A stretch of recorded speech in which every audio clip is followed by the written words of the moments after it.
en la práctica que tienen que hacer para la otra semana, que dice escepticismo profesional, actitud que implica una mentalidad inquisitiva, una especial atención a las circunstancias que pueden ser indicativas de posibles incorrecciones debido a errores o fraudes y una evaluación crítica de la evidencia de auditoría. Entonces vea que dice que es una mentalidad inquisitiva, es decir, tenemos que cuestionarnos. No podemos creer todo lo que la administración nos diga a buenas y primeras. Esto no implica necesariamente que todo, que desconfiemos de todo lo que diga la administración. No es un tema de desconfianza, es un tema de documentación. Nosotros no tenemos, no podemos como auditores, nosotros como auditores y ustedes como directores, el auditor no puede confiar en lo que se diga verbalmente, y ustedes como directores no pueden documentar algo solo de manera verbal, tienen que tener la documentación respaldo para que ante cuestionamientos de tercero esa afirmación pueda ser documentada. Después dice que puede ser indicativos de posibles incorrecciones debidas a errores o fraudes. ¿Cuál es la diferencia en error y fraude? La diferencia entre un error y un fraude es que el error se comete sin una intención, mientras el fraude se hace intencionalmente para sacar provecho. El fraude se da de dos maneras. El fraude se da por modificaciones en los estados financieros, una modificación intencional en los estados financieros, o el otro es en malversación de los activos de la compañía. Entonces, ahí hay dos conceptos importantes que ustedes deben conocer. Un error es algo que se dio involuntariamente. Por ejemplo, que ustedes iban a registrar 587 o el contador por error iba a registrar 587 y por error le dio vuelta al 7 y al 8 y registró 578. Mientras el fraude es porque hay una intención, por ejemplo, que el contador sabe que a los de ventas le pagan comisión sobre ventas. Entonces, eh, de manera intencional, infló los ingresos de un mes para que le pagaran más comisión y y el otro mes hizo la reversión. Entonces, eso es muy importante y ustedes como directores vean que los responsables de los estados financieros son ustedes como directores. Entonces, tienen que conocer esa situación y los responsables del control son ustedes como directores. Entonces, tienen que estar muy atentos al tema de lo que es un fraude y lo que es un error. Y después, el otro tema de fraude, dijimos que el fraude es el uso, perdón, la modificación intencional de estados financieros para sacar provecho, y el otro es el mal uso de los activos. Y un mal uso de activos puede ser desde robarse algo de la empresa, ¿verdad? Que alguien se robe algo de la empresa, pero también tiene que ver el uso inadecuado de los activos. Si ustedes el día de mañana como directores agarran el vehículo de la empresa para trámites personales y no están autorizados para eso, se llama fraude, porque están haciendo una malversación de los activos de la compañía. Entonces, el uso inadecuado, inclusive de la computadora, aunque sería un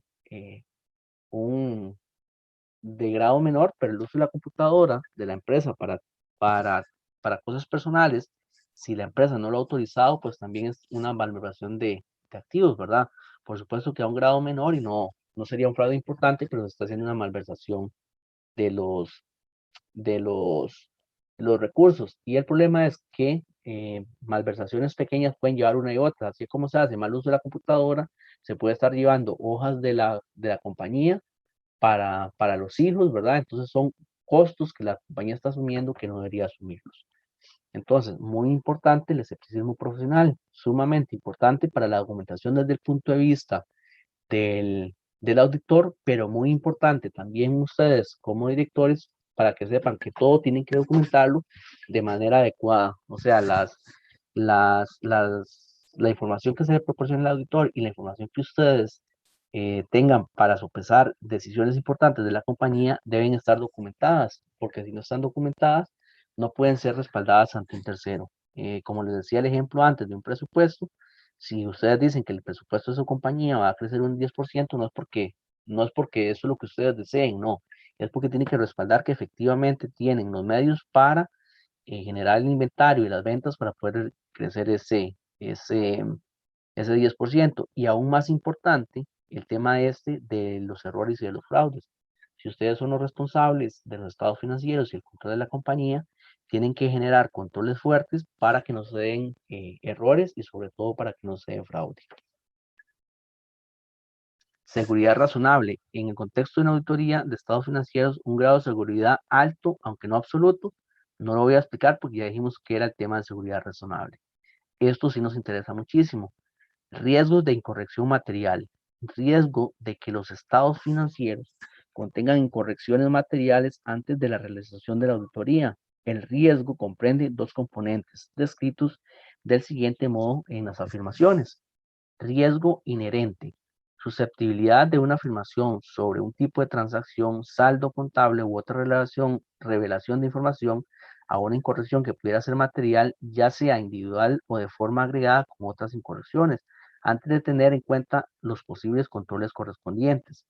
Y riesgo de control es el riesgo de que una incorrección pudiera existir en una afirmación sobre un tipo de transacción, saldo contable u otra relación de información y que pudiera ser material, ya sea individualmente o de forma agregada con otras incorrecciones, no sea prevenida o detectada y corregida oportunamente por el sistema de control interno de la entidad. ¿Ok?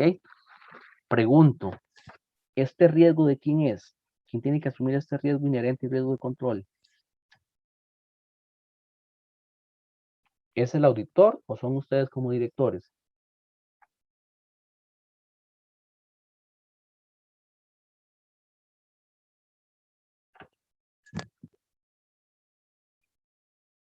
Seríamos nosotros como directores, ¿no?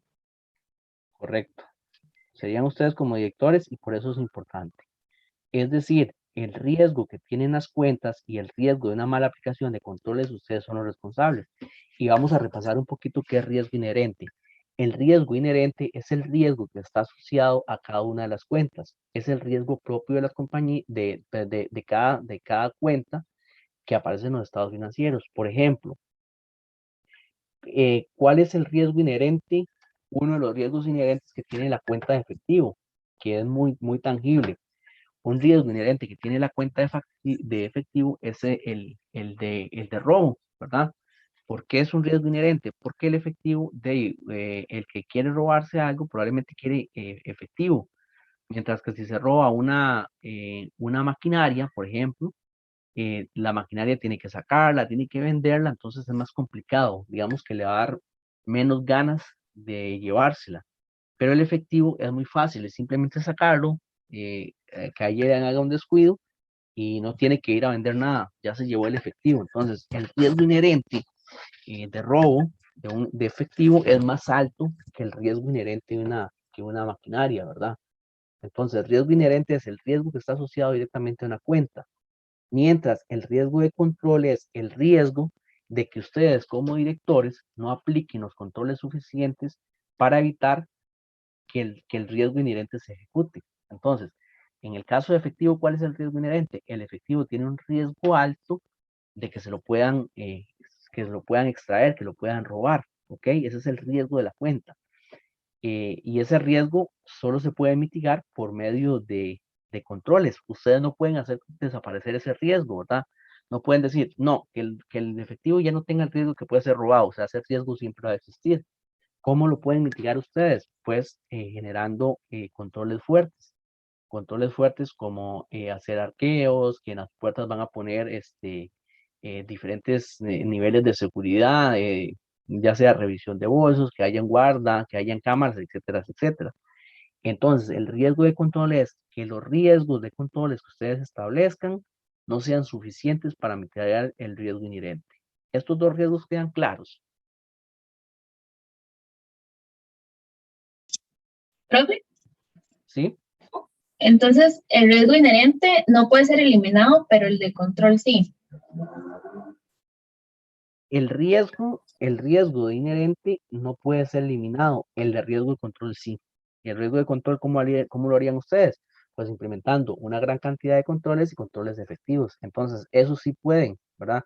El riesgo de control, ambos, digamos que ustedes lo que se pueden hacer, más bien, perdón, ninguno se puede desaparecer, los dos lo que pueden hacer es mitigarlo, porque el riesgo de control ustedes no lo pueden desaparecer, ustedes lo que pueden hacer es eh, generar controles fuertes para minimizar el riesgo de que el control no funcione, ¿verdad? Entonces ahí lo que tendría que hacer es un diseño adecuado de control, em, implementarlo correctamente y demás, pero tampoco desaparece. Entonces lo que se pueden hacer es, los dos lo que se pueden hacer es mitigarlo, que mitigarlo se hace por medio de aplicaciones de ciertos parámetros.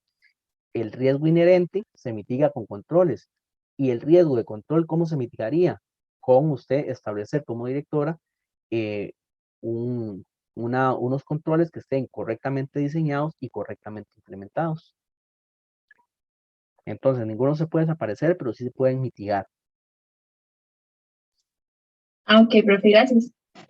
Con gusto. Y este párrafo les interesa mucho a ustedes. Responsables del gobierno de la entidad, personas o personas u organizaciones, por ejemplo, una sociedad que actúa como administrador fiduciario con responsabilidad en la supervisión de la dirección estratégica de la entidad y con obligaciones relacionadas con la rendición de cuentas de la entidad. Ello incluye la supervisión del proceso de información financiera. En algunas entidades de determinadas jurisdicciones, los responsables del gobierno de la entidad pueden incluir miembros de la dirección, por ejemplo, los miembros ejecutivos del consejo de administración de una empresa del sector público o privado o el propietario gerente. Entonces, como habíamos dicho, el gobierno son los dueños o la junta directiva, ¿verdad? Ese es el gobierno. Esos son los que van a ejecutar, los que van a supervisar el trabajo que ustedes hacen como directores.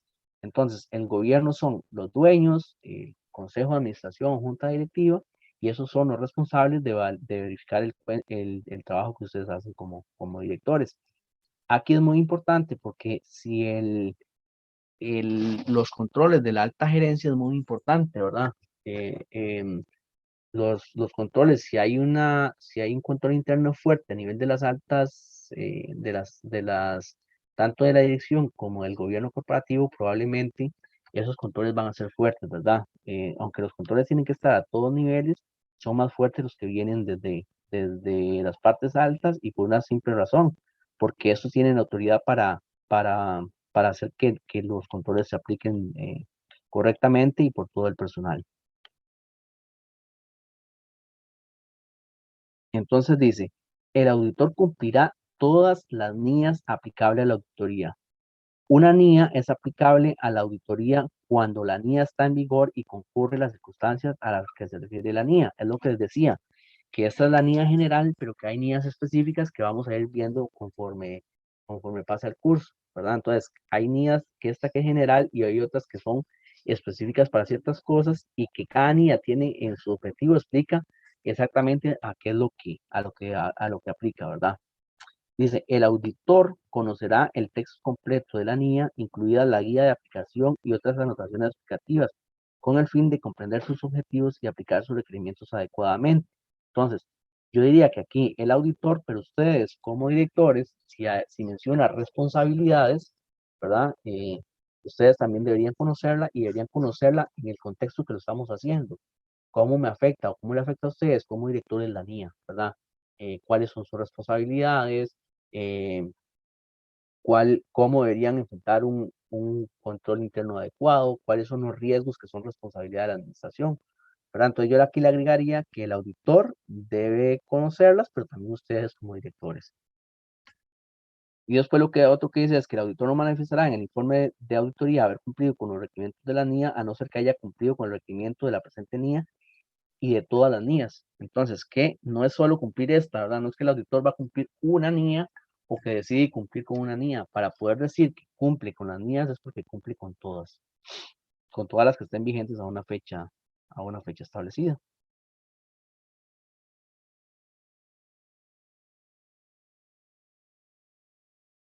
Objetivo no alcanzado, esto tiene que ver con lo que les había mencionado antes.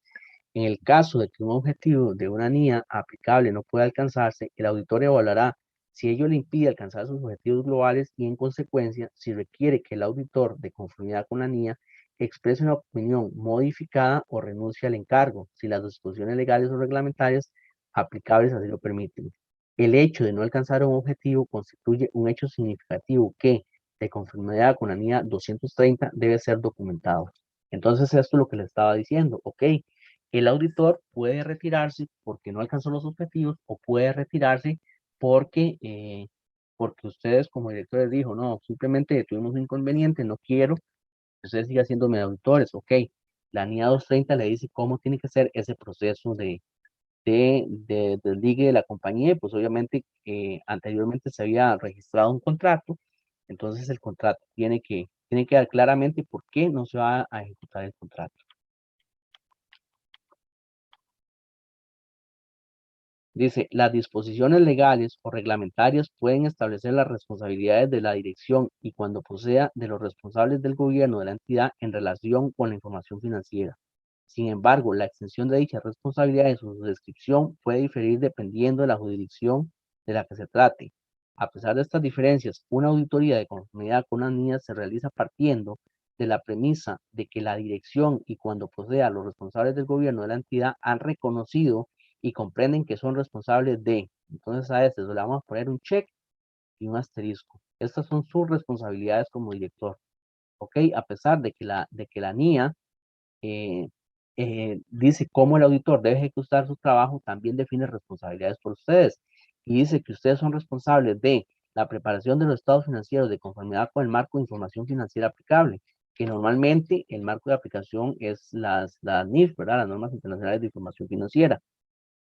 Del control interno que la dirección y cuando proceda los responsables del gobierno de la entidad consideren necesario para permitir la preparación de estados financieros que estén libres de incorrección material debido a fraude y error, y de proporcionar al auditor acceso a toda la información de la que tengan conocimiento la dirección y cuando proceda los responsables del gobierno de la entidad y que sea relevante para la preparación de los estados financieros, tal como registros, documentación y otro material.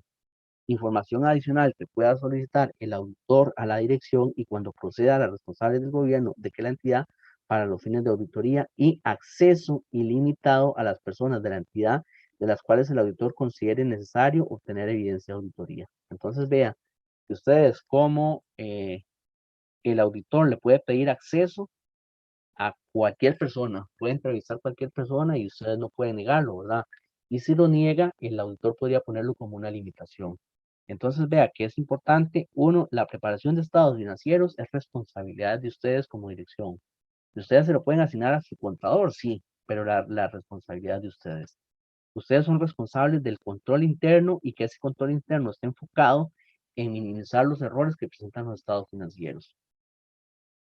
También ustedes son responsables de proporcionar la información, toda la información. Entonces vean que estos puntos que están acá, yo les dije que también ustedes tienen que entregar al auditor una carta de representación. Entonces, normalmente en esa carta de representación se incluyen estos párrafos donde ustedes le están diciendo al auditor financiero, que ustedes conocen que la responsabilidad de los estados financieros es de ustedes, que ustedes saben que el control, que los responsables del control interno son ustedes y que se le proporcionó toda la información importante que podría afectar a los estados financieros. Entonces, con esa carta de representación es cuando el auditor va y si pasa algo, por ejemplo, lo que les había dicho, del tema de que ustedes no comunicaron, de que había 500 millones por una demanda y ustedes no la comunicaron, ustedes no pueden desconocerlo. ¿Por qué? Porque en esta carta de representación que ustedes le están firmando al auditor, le están diciendo que ustedes le informaron todo aquello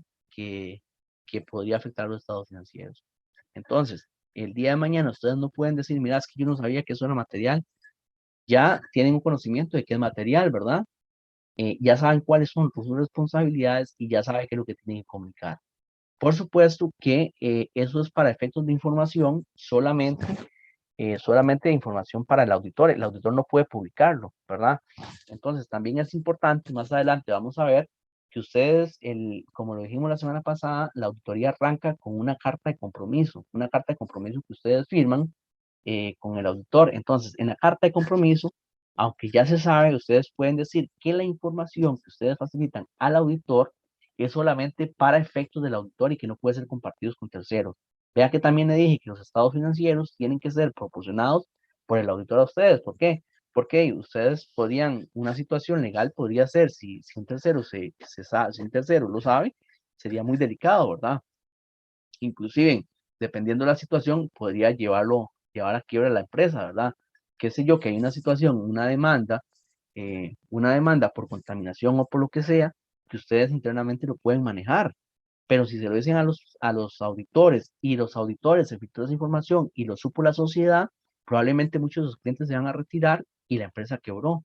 Entonces, parte de lo que ustedes tienen que defender como directores es que en la carta, y en la carta de contratación, no una representación, sino en la carta de contratación, decir que ahí es responsabilidad del autor o del despacho asegurarse que toda la información que ustedes le proporcionen van a ser solamente para uso exclusivo de ellos y para los efectos que requiere la auditoría y que no pueden ser de conocimiento de un tercero.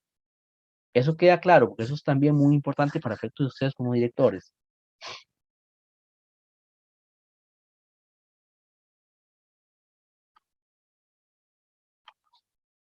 Ok.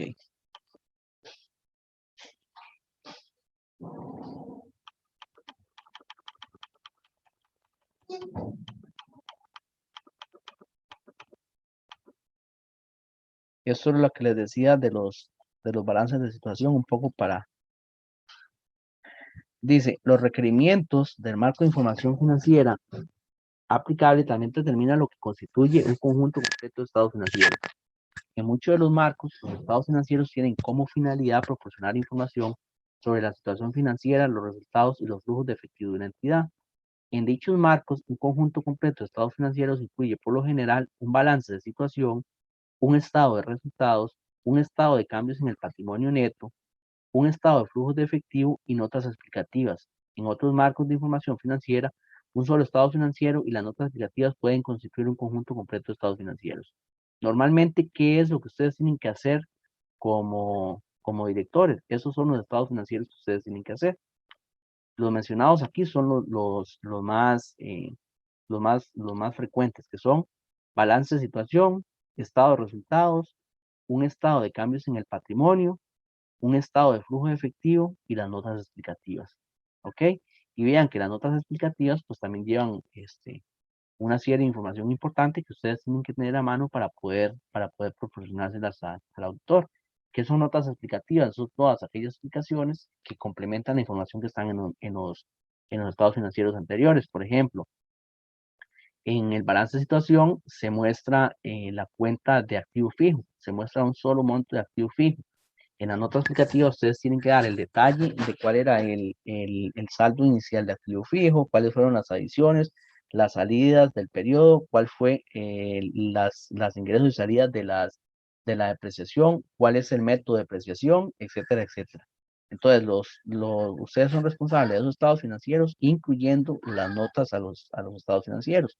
¿Por qué les recalco esto? Porque normalmente la administración prepara sus estados financieros, pero no prepara las notas de revelación que son requeridas por la NIF.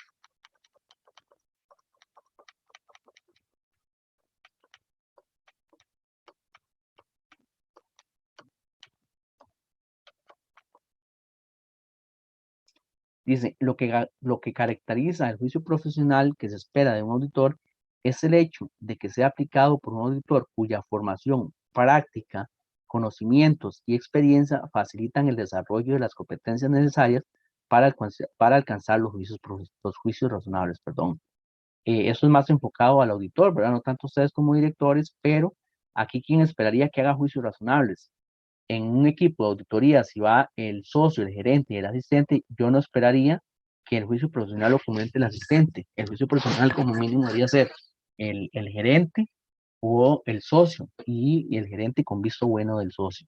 O sea, no es posible que algo que se haga a juicio profesional, el que lo documente sea el asistente, debería ser documentado por el socio gerente.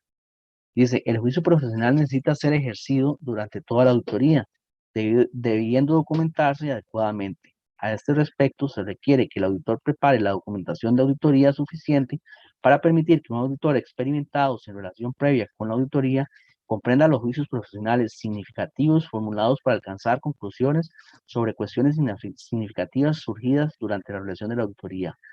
El juicio profesional no debe ser aplicado como justificación de decisiones que de otra forma no son respaldadas por los hechos y circunstancias del cargo o evidencia de auditoría suficiente y adecuada. Yo les pregunto, En esto del tema del juicio profesional y la documentación, ¿debería ser una responsabilidad más del auditor o ustedes tienen cierta responsabilidad o cómo les afecta a ustedes esto como directores?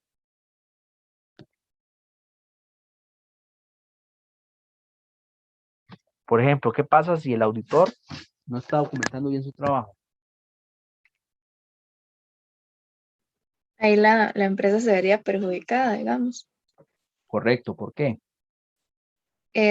Porque puede ser que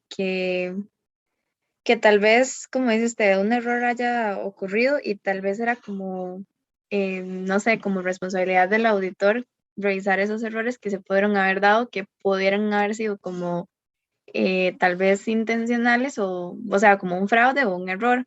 Y si fuera un error, pues a él le correspondería decirle a la empresa, bueno, es que está pasando esto, hay que revisarlo, o por el contrario, no sé, también la empresa podría pues hacer algún fraude o de alguna manera, ¿verdad? Entonces se puede como ver afectada, este, por ese lado. Ajá, lo que usted dice es totalmente correcto. Aquí básicamente sí es por dos razones. Recuerden que si bien dijimos que la auditoría no revisa el 100% y no puede dar una opinión absoluta, sí es responsable de realizar ciertos procedimientos. Entonces, lo primero es que ustedes como empresa, como directores, están pagando un servicio. Y si están pagando un servicio, tienen que recibir el servicio de calidad, ¿verdad? No es posible que el auditor les cobre a ustedes y no ejecuten los servicios. Que ustedes, por ejemplo, vean de que que el monto de deuda es importante y ustedes vieron que el auditor no envió confirmaciones de deuda, no revisó estados de cuenta de deuda, no revisó los contratos de deuda. Entonces, ya ustedes por ahí están viendo de que, de que el auditor no está ejecutando el trabajo como debiera, ¿verdad? Entonces ya ustedes pueden exigir, mire, no, ustedes ya ahí podrían cuestionarle, mira, pero ¿cómo hizo su trabajo? ¿Cómo me dio una opinión de que mi deuda estaba bien si no revisó? Yo no vi que mandara confirmaciones y demás. Entonces, si bien el juicio profesional y la ejecución correcta de los estados financieros es del auditor, desde la parte de ustedes como directores, ustedes están pagando por un servicio, un servicio que se debe aplicar de la manera correcta. Ahora, en el caso de entidades que son reguladas, hay una normativa que aplica directamente a la compañía. La compañía tiene que documentar cómo hizo el proceso de selección, ¿verdad? Y inclusive en el proceso de selección y afecta también para entidades públicas, se da, por ejemplo, ¿qué pasa en una entidad pública en ciertas entidades públicas, cuando se contrata eh, cualquier servicio, en este caso, incluyendo una auditoría por un precio muy bajo? ¿Saben cómo le llaman a eso? Cuando el precio es muy bajo.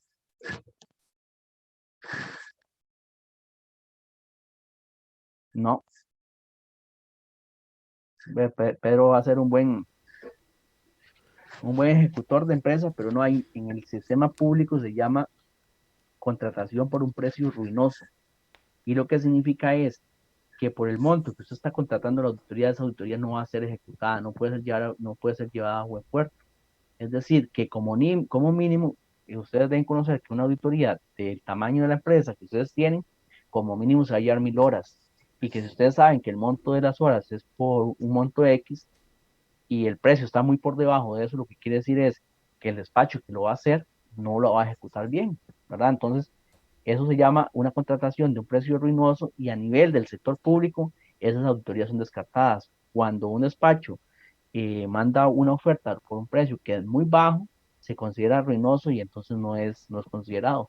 Porque la conclusión es que el precio es tan bajo que no tienen, digamos, que los recursos o las herramientas para poder ejecutar la auditoría.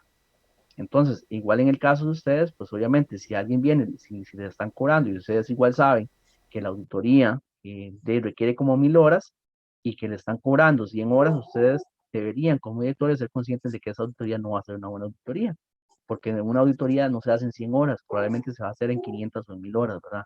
Pues obviamente tendrían que ustedes valorar en qué tamaño es la empresa que ustedes van a ser directores, pero un precio demasiado bajo podría ser cuestionable de que no, por ese precio no se podría ejecutar, una auditoría de calidad.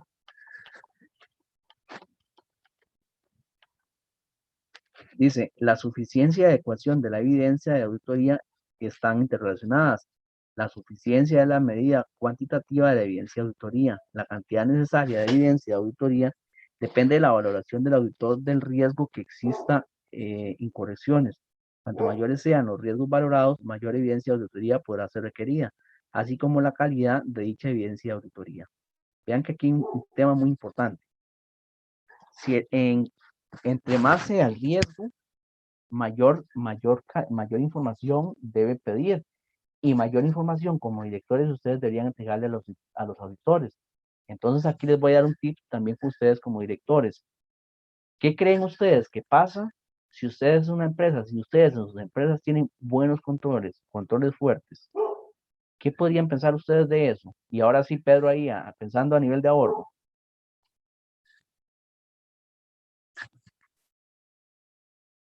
Ajá. ¿Qué pasa? Digamos, ¿qué pasa?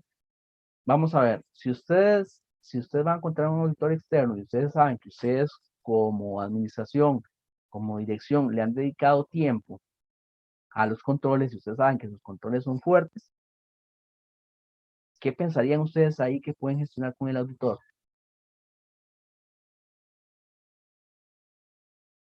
Y pensando lo que dice este párrafo, la suficiencia de ecuación de la evidencia de auditoría están interrelacionadas. La suficiencia es la medida cuantitativa de la evidencia de auditoría. La cantidad necesaria de evidencia de auditoría depende de la valoración del auditor del riesgo de que existan incorrecciones.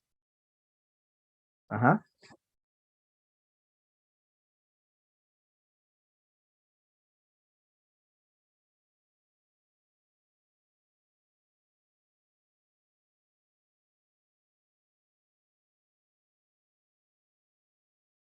Ya le ahorré platica, ¿verdad? Cuando usted sea director, a mí me manda 10%. Efectivamente eso es. Efectivamente eso es. Si ustedes tienen una empresa que le dedican tiempo y costos a tener un control adecuado, es muy probable que el riesgo sea minimizado. Vea que antes decíamos que hay un riesgo inherente y que el riesgo inherente se mitiga por los controles. Entonces, por ejemplo, si ustedes tienen buenos controles sobre los activos, sobre el efectivo, por ejemplo, si ustedes tienen controles en efectivo de que hay guarda de seguridad, de que hay cámaras, de que mensualmente se hacen conciliaciones de los saldos contables con los estados de cuenta del banco, están minimizando el riesgo de que haya un error en los estados financieros. Y ustedes le van a proporcionar al auditor las conciliaciones, donde le van a demostrar, mira, aquí están las conciliaciones, se hacen arqueos, se tienen cámaras de seguridad, se tienen guardas de vigilancia. La probabilidad de error en el efectivo es mínimo. Entonces, al ser mínimo y ustedes proporcionan la evidencia, vea que dice que la cantidad necesaria de evidencia depende de esa valoración del auditor. Entonces, el riesgo es menor, el, el, la cantidad de trabajo que debería hacer el auditor es menor y por lo tanto ustedes podrían negociar menores honorarios. Ahí sí, decirle, mire, yo tengo buenos controles y obviamente que ustedes se lo van a demostrar que se puede documentar de que los controles son buenos, ¿verdad? Entonces él puede hacer pruebas sobre los controles y hacer una menor cantidad de pruebas sustantivas. Si se hace menor cantidad de pruebas sustantivas, quiere decir que los honorarios se pueden negociar de que sea de que sean menos. Cambio, si ustedes son una compañía que tienen malos controles, todo, de ahí hay que revisar todo porque de todo se desconfía, ¿verdad? Si no hay controles, probablemente todo esté malo, ¿verdad? Entonces, precisamente, eso es un tip. El día de mañana, ustedes son directores de una empresa ordenada, podrían decirle al auditor, mire, yo considero que el riesgo de las cuentas es menores y que la revisión es, vamos a ver, el director no le dice al auditor qué revisar y qué no, pero el argumento de que ustedes le digan, mire, yo tengo controles fuertes y eso hace que mi riesgo sea menor, eso es totalmente válido y si, inclusive, vea que la norma lo dice, menor riesgo, menor trabajo, ¿verdad? Entonces, no es que ustedes quieran controlar lo que el auditor hace, sino simplemente están diciendo, bueno, yo considero que si tengo controles fuertes, la revisión debería ser menor. El riesgo de auditoría ya lo vimos por allá, el riesgo de incorrección material también lo vimos.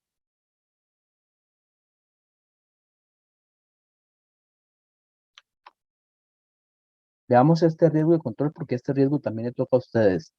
El riesgo de control es función de la eficiencia del diseño, implementación y mantenimiento del control interno por parte de la dirección para responder a los riesgos identificados que amenacen la consecución de los objetivos de la entidad relevante para la preparación de los estados financieros.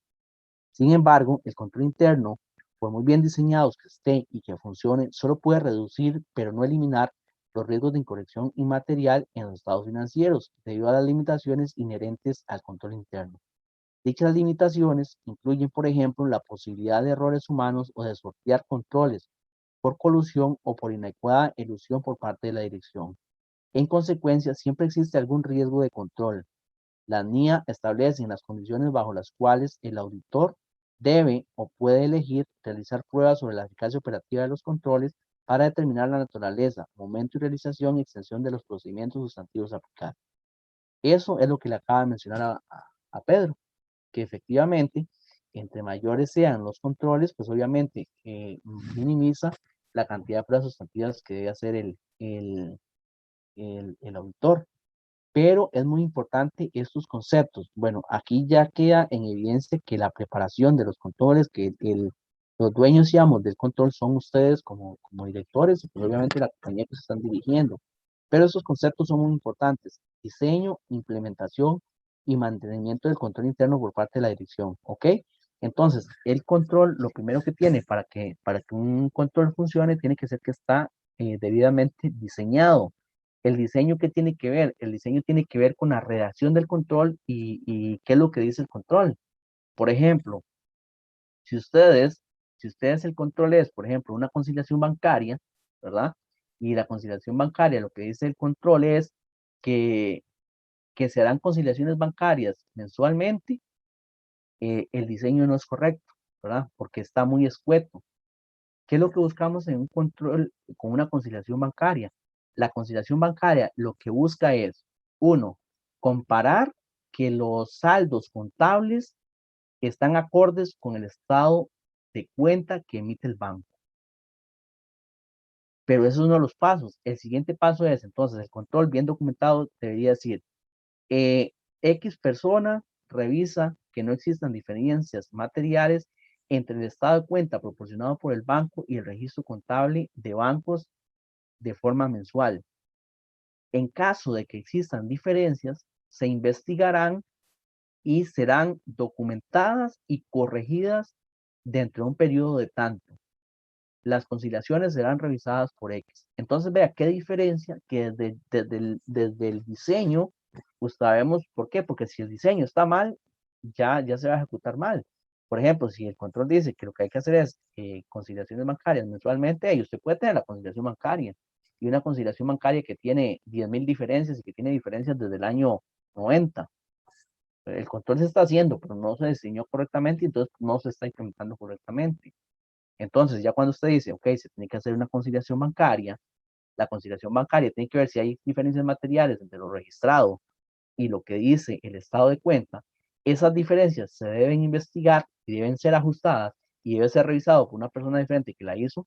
Eso es un diseño correcto, un control correctamente diseñado y pues obviamente ya eso va a hacer que probablemente lleve a un mayor éxito el control. La parte de implementación es, lo otro es que nada hacemos con que tenga un correcto diseño, pero no se implementó. Quedó muy bonito, probablemente un tercero se lo dijo cómo diseñarlo, pero se nos lo está explicando. No hay una persona que revise si efectivamente de forma mensual se están haciendo las conciliaciones, si efectivamente el que lo revisa es diferente de la persona que hace, ¿verdad? Entonces, no solo es un correcto diseño, sino también es que se implemente adecuadamente. Esto es muy, muy importante para que ustedes puedan tener un control interno adecuado. El diseño y la implementación. Esos son los primeros pasos. El diseño, que esté correctamente diseñado, que esté correctamente implementado y como parte del diseño es muy importante que las personas que se asignan al control sean personas que tengan el conocimiento y la autoridad para ejecutar un control, ¿verdad? Porque como dijimos, ok, lo primero es que si hay diferencias se deben ajustar, pero si quien lo hace no tiene la autoridad suficiente para pedir que se haga el ajuste, el control falló. Entonces, el diseño implica no solo la redacción del mismo, sino también que las personas involucradas, los dueños del control, tengan el conocimiento y la autoridad suficiente para hacer que el control se aplique. Este párrafo quedó claro porque este es de suma importancia para ustedes como directores.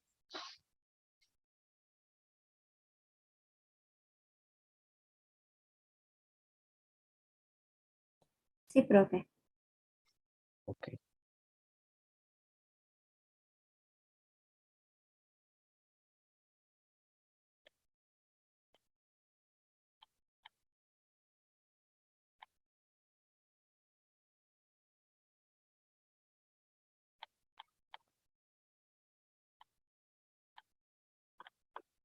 Vea que ahí me marcan algunos, pero no lo voy a ver porque ya los conversamos indirectamente, entonces no voy a redundar sobre lo que ya vimos. Ok, básicamente de la norma eso era lo que quería ver. No sé si en general tienen consultas sobre la norma en general. Digamos que esta es como la primera norma que vemos. Si tienen dudas, sobre todo de cómo comportarse ustedes como directores ante esta niña, que es la primera que estamos viendo, si le quedan claras cuáles fueron sus responsabilidades y cómo podían ustedes, uno, verificar que el auditor cumpla con lo que pactó con ustedes, y lo otro, cómo ustedes pueden documentar de manera adecuada lo que el auditor le pida. No sé si hay dudas al respecto.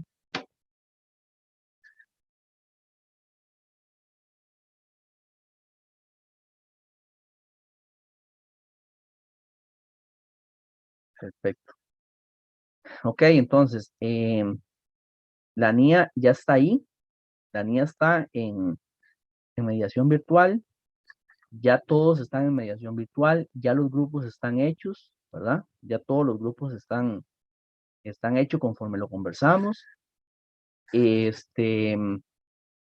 Ya también está el ejercicio que ustedes deben hacer. Entonces, repito, este ejercicio que ustedes deben hacer, deben completarlo, y en caso de que existan dudas, la siguiente semana de 8:50 a 9:30 vamos a poder resolver cualquier duda. Entonces, ustedes pueden quedarse haciéndolo de una vez ahorita de 8:50 a 9:30, tienen tiempo para hacer ese documento. Tienen la posibilidad de hacerlo en ese periodo o pueden hacerlo durante la semana, ¿verdad? O sea, yo a las 8:50 me desconecto y ustedes, si quieren, se pueden quedar de 8:50 a 9:30 haciéndolo, o lo pueden hacer entre semana, ¿verdad? Lo que no pueden aducir después es que se les está dando trabajo y que no se les está dando tiempo para hacerlo en clase. Ustedes, si quieren en grupo, se pueden reunir y pueden aprovechar ese tiempo de 8:50 a 9:30 para hacerlo, ¿verdad? La próxima semana ya de 8:50 a 9:30 sería para resolver las dudas. Que ustedes me digan, profesor, ya hicimos la tarea que había que hacer. No tarea, es práctica para efectos de examen.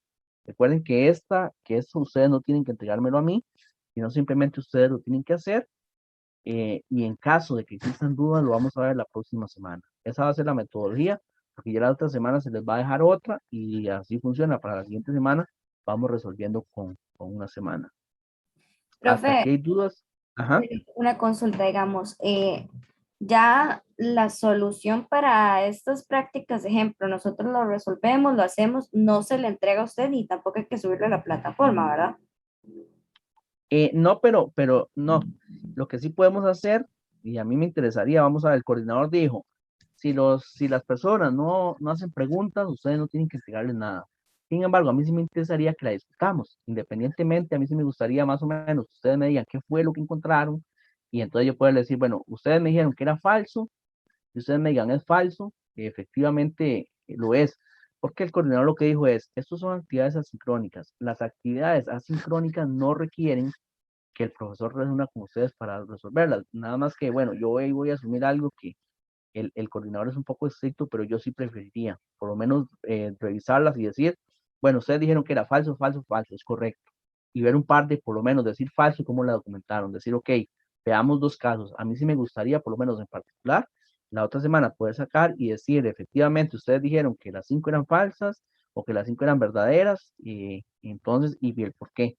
Y ver unos casos, porque ¿cuál es el objetivo de esta práctica? El objetivo es que ustedes se familiaricen con lo que va a venir en el examen. ¿verdad? Entonces, también es importante que ustedes se retroalimenten de si la respuesta es correcta o no. Entonces, la próxima semana podemos verla. Yo le puedo decir cuál es la respuesta sugerida y que ustedes ya vean más o menos si lo que ustedes discutieron o no es es razonable. Ahora, si ustedes quisieran por grupos, sin que yo tenga que revisarlo, mandármelos al correo, también podrían mandarlos, como para yo saber que lo hicieron y que van eh, que van en la dirección correcta. Pero igual, la próxima semana podemos revisarlo, decir, ok, sí, efectivamente, ustedes dijeron que las 5 eran verdaderas, o que las 5 eran falsas, o que 3 eran verdaderas y eran falsas, y el por qué lo documentaron. Y yo les puedo decir, efectivamente, la respuesta sugerida anda por ahí. Sí, sí, profe, es que esa era mi consulta, digamos, como para hacerlo, qué sé yo, en el grupo donde estamos las 4 personas, que va a ser el mismo proyecto de final, y como poner el nombre de todas, entregar un solo documento y discutirlo con usted. Sí, de hecho, como le digo, no es para efectos de coordinación no tienen que entregarme, o sea, no tienen que mandarlo, pero sí lo podemos discutir. Entonces, lo que podemos hacer, si a ustedes les parece, en la próxima semana, entonces decimos, grupo uno, ¿qué contestó en la pregunta uno? Grupo 2, ¿qué contestó? Y ahí lo vamos discutiendo entre todos y yo le digo, la respuesta sugerida es esta, es falso y es por esto. Y así yo los puedo retroalimentar, Sí, profe, perfecto, muchísimas gracias, más bien. ¿de acuerdo? Entonces quedaríamos hasta acá, porque como esta semana no hay práctica, eh, ya la próxima semana, entonces sí discutiríamos esto. Igual, ¿verdad? Quedamos las horas consultas, si alguien ocupa hacer alguna consulta, habíamos quedado que lunes y sábado, ¿verdad?